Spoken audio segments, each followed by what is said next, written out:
अस्सलाम वालेकुम, मैं हूं शकील हैदर और आप देख रहे हैं हमारा फेसबुक और यूट्यूब चैनल भग्गा खोजी। आज की इस वीडियो में नाज़रीन आपको एक ऐसे शख्स के बारे में बताने जा रहा हूं कि जिसने पाकिस्तानी अवाम के तकरीबन 25 अरब रुपए धोखे से ले लिए थे। 25 अरब रुपए उसने अवाम के जेबों में से निकाले, उन लोगों की जेबों में से निकाले जिन्होंने सारी ज़िंदगी एक एक रुपया इकट्ठा करके अपने लिए एक अच्छा घर बनाने का ख्वाब देखा था, एक अच्छी जगह के ऊपर अपने बच्चों को तरबियत देने का ख्वाब देखा था। मगर उन सबको उसने अदालतों के अंदर जलील करवाया, उसने कचहरी के अंदर जलील करवाया, उसने थानों के अंदर जलील करवाया। फिर वो और उसका बेटा मुल्क से फरार होने की कोशिश भी करते रहे और उसका अंजाम इतना भयानक हुआ कि जिसको देखते हुए हमारे मुल्क के उन तमाम लुटेरों को इबरत हासिल करनी चाहिए जो दिन रात पैसा कमाने के चक्कर में ना हलाल का फ़र्क देख रहे हैं, ना हराम का फ़र्क देख रहे हैं और दौलत इकट्ठी कर रहे हैं। उसका अंजाम कितना बुरा हुआ और क्या कुछ हुआ उसके साथ इतना ज़्यादा पैसा बनाने के बाद मैं आपको बताता हूँ और फिर आपको समझ में आएगी कि कितने, यानी कि अगर इंसान पैसा सिर्फ लोगों का हक खाना शुरू कर दे तो उसको कितने बुरे अंजाम से उसका कितना बुरा अंजाम हुआ करता है।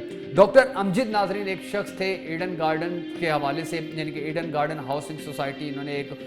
बनाई थी और फिर उसके हवाले से आवाम को लालच दिए गए, आवाम को बहुत ज़्यादा तसल्लियाँ दी गई कि हम ऐसे घर बनाकर आपको देंगे, हम ऐसी सोसाइटी बनाकर देंगे कि जिसमें आपको ज़िंदगी की तमाम सहूलियात मुयस्सर आएंगी। और लोगों ने अपनी ज़िंदगी की सारी जमा पूंजी, एक एक रुपया जो उन्होंने अच्छे घर के लिए इकट्ठा करके दिया होता वो उसको पकड़ाया। तकरीबन 25 अरब रुपए उसने लोगों से इकट्ठे किए और उसके बाद वो लोग दर दर की ठोकरें खाने पे मजबूर हो गए, मगर ना उनको घर मिल सका ना उनको उनके पैसे वापस मिल सके। अदालतों में जाते रहे, चक्कर लगाते रहे, एहतसाब अदालतों में केसेस चल रहे हैं मगर कुछ नहीं हो सका। फिर ऐसा हुआ कि वो डॉक्टर अमजद अचानक बीमार हुआ और बीमार होने के चंद ही दिन बाद उसका इंतकाल हो गया। अब इतना ऐसा शख्स के जिसने इतने लोगों का पैसा खाया हुआ था, उसकी जब मौत हुई तो शायद ये दुनिया के अंदर बहुत कम मिसालें ऐसी देखने को मिलेंगी कि कोई शख्स मरा हो और उसके खिलाफ, उसकी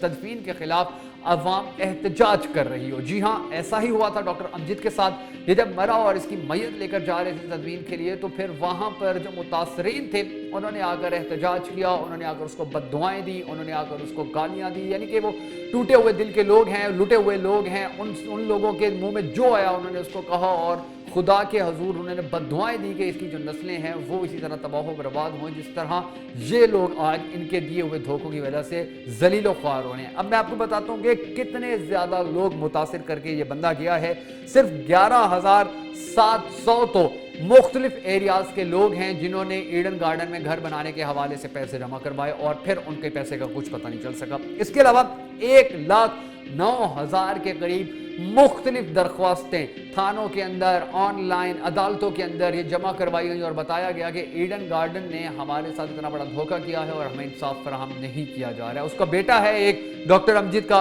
वो मफरूर है, इंटरपोल की जानिब से उसको गिरफ्तार करने के हवाले से भी खबरें सामने आती रहती हैं, मगर उसके बावजूद भी चूंकि पैसा बहुत ज़्यादा है इसलिए ये लोग अब तक छुपे हुए हैं और अब तक ये अदालती कार्रवाइयों या हमारी जो पुलिस है